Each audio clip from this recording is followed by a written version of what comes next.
Nah, teman-teman, di mana sih itu Rempang? Yuk kita cari tahu sama-sama. Pulau Rempang itu adalah salah satu kecamatan di Pulau Galang yang termasuk dalam wilayah Kepulauan Riau. Nah, Pulau Rempang ini memiliki luas wilayah sekitar 165 km persegi. Pulau Rempang ini terletak di sekitar 3 km di sebelah tenggara Pulau Batam.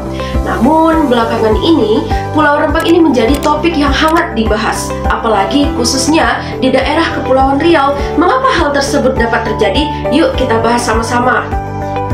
Pada tahun 2023, Pulau Rempang termasuk dalam salah satu program strategis nasional yang dicanangkan menjadi kawasan industri bernama Rempang Eco City.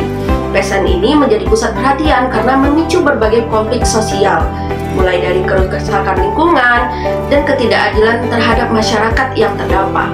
PSN Rempang Eco City ini bertujuan untuk pengembangan berbagai infrastruktur dan industri termasuk hilirisasi pasir kuarsa.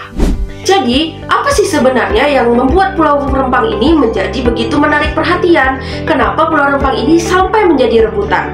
Ternyata jawabannya adalah pasir kuarsa loh teman-teman. Mari kita bahas lebih lanjut tentang pasir kuarsa. Jadi, pasir kuarsa adalah bahan tambang yang sangat penting.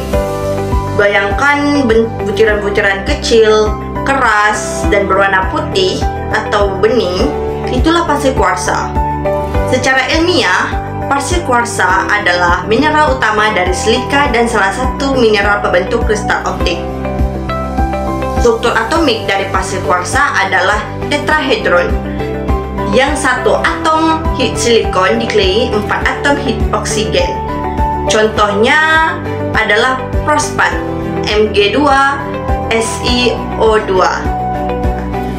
Bentuknya memang hanya seperti pasir biasa, tapi jangan salah.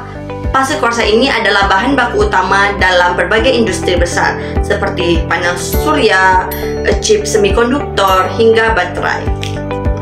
Nah, di Pulau Rempang potensi pasir kuarsa ini sangat besar. Karena itu, Rempang masuk dalam proyek strategis nasional tahun 2023 dengan target utama hilirisasi pasir kuarsa. Pasir kuarsa digunakan secara luas dalam industri keramik dan metalurgi.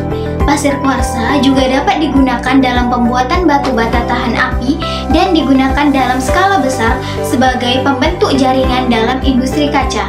Permintaan pasir kuarsa dengan kadar kemurnian yang tinggi untuk pemenuhan industri sangat tinggi. Di dunia perindustrian, pasir kuarsa biasanya dimanfaatkan untuk berbagai keperluan dengan berbagai ukuran tergantung aplikasi yang dibutuhkan. Yang pertama ada industri gelas dan kaca. Sebagian besar volumula gelas kaca yang diproduksikan untuk komersil terdiri dari kuarsa atau silika soda dan garam dapur.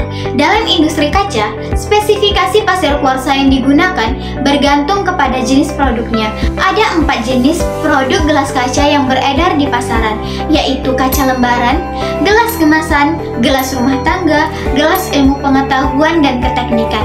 Yang kedua ada industri semen. Di industri semen, pasir kuarsa digunakan sebagai bahan pelengkap untuk pembuatan semen Portland, yaitu sebagai pengontrol kandungan silika dalam semen yang dihasilkan. Kemudian yang ketiga, industri pengolahan dan batu tahan api. Pasir kuarsa yang dipakai di industri pengecoran berfungsi sebagai pasir cetak dan foundry. Sementara itu, di industri tahan api, pasir kuarsa merupakan bahan baku utama. Persyaratan umum yang dipakai di kedua industri tersebut antara lain kandungan silika, distribusi ukuran, dan bentuk butiran. Yang keempat ada industri keramik. Pasir kuarsa di industri keramik digunakan sebagai bahan mentah untuk pembuatan bahan keramik bersama-sama dengan kaolin, baklay, feldspar, dan lain-lain.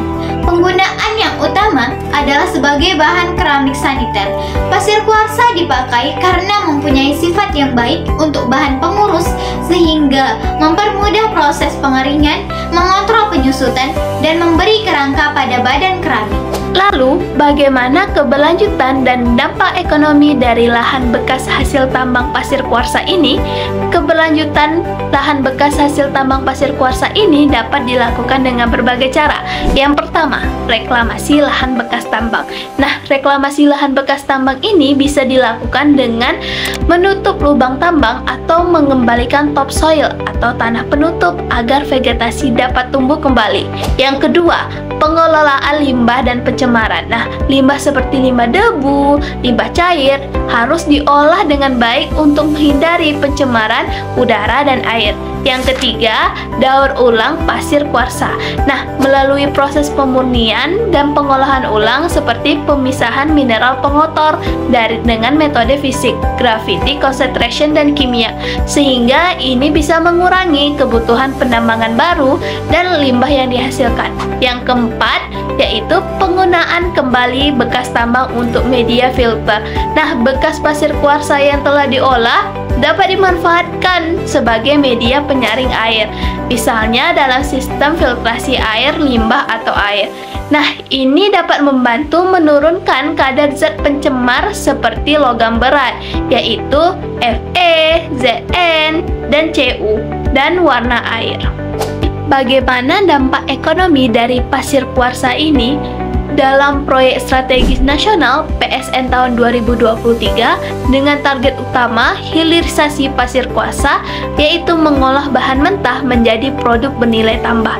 Jadi di sini bukan cuma menambang pasirnya, tapi juga membangun industri pengolahannya seperti pabrik kaca atau komponen panel surya langsung di dalam negeri. Nah, tujuannya memang terlihat bagus, seperti meningkatkan nilai ekspor, mengurangi ketergantungan impor, dan mendorong kemajuan teknologi yang ada di dalam negeri.